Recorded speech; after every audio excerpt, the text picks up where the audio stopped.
सोलापुर में डॉक्टर बाबा साहेब आम्बेडकर की जयंती के अवसर पर भाजपा अनुसूचित जाति मोर्चा द्वारा आयोजित भारत की भीम ज्योति महायात्रा का कार्यक्रम उत्साह और जल्लोष के साथ संपन्न हुआ। प्रदेश अध्यक्ष विश्वजीत अनिल कुमार गायकवाड़ की संकल्पना से शुरू हुई यह महायात्रा दीक्षाभूमि से चैत्रभूमि तक प्रेरणादायी संदेश देते हुए सोलापुर पहुंची। इस दौरान कार्यक्रम में सामाजिक एकता, समता और सैद्धांतिक मूल्यों का संदेश दिया गया। होटल हेरिजेंट में आयोजित इस कार्यक्रम में मान्यवरों की उपस्थिति में बाबा साहेब के विचारों को नमन किया गया। बड़ी संख्या में कार्यकर्ता और पदाधिकारियों और नागरिकों ने भाग लेकर कार्यक्रम को सफल बनाया। भारतीय जनता पक्षाच्या अनुसूचित जाती मोर्चा तर्फे आम्ही ही भारताची भीमज्योत हा कार्यक्रम या ठिकाणी बाबासाहेबांच्या 135व्या जयंतीच्या निमित्ताने आयोजित केलेला आहे। तर हा कार्यक्रम आम्ही दीक्षाभूमी ते चैत्यभूमी असं घेऊन जाणार आहोत। तर सगळ्यात पहिला कार्यक्रम झाला होता दीक्षाभूमीमध्ये, त्याच्यानंतर झाला तो अकोल्यात, त्याच्यानंतर नाशिक, छत्रपती संभाजीनगर, त्याच्यानंतर लातूर, आज सोलापूर, आता पुणे आणि मुंबईमध्ये चैत्यभूमीमध्ये आम्ही ही ज्योत समर्पित करणार आहोत। तर या कार्यक्रमाच्या माध्यमातून आम्हाला असं दाखवायचं की बाबासाहेबांच्या स्वप्नातला जो भारत आहे हा भारत आपले पंतप्रधान केंद्रामध्ये आणि आपले मुख्यमंत्री राज्यामध्ये बाबासाहेबांचे विचार घेऊन कसं काम करत आहेत।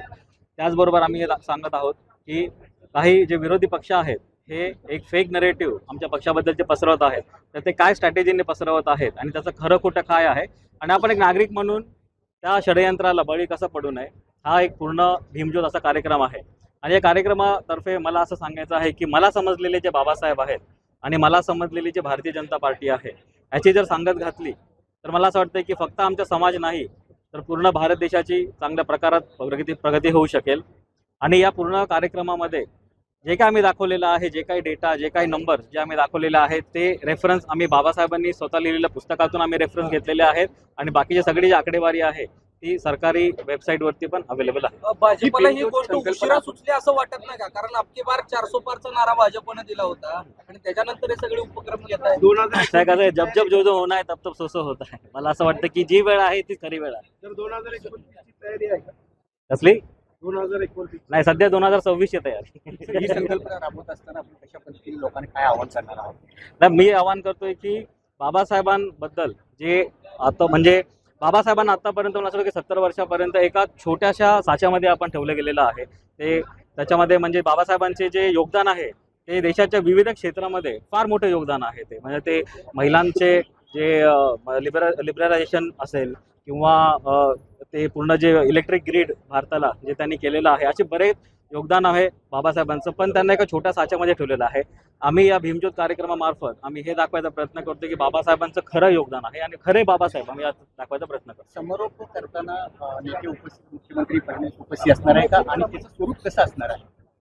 आम्ही आता शेवटची जी सांगता करणार आहोत ती मुंबईमध्ये करणार आहोत आणि डेफिनेटली म्हणजे आमचे नेते आदरणीय श्री देवेंद्रजी फडणवीस साहेब, आम्ही त्यांचा वेळ मागून त्यांच्या उपस्थितीमध्ये हा कार्यक्रम मुंबईमध्ये करणार आहोत।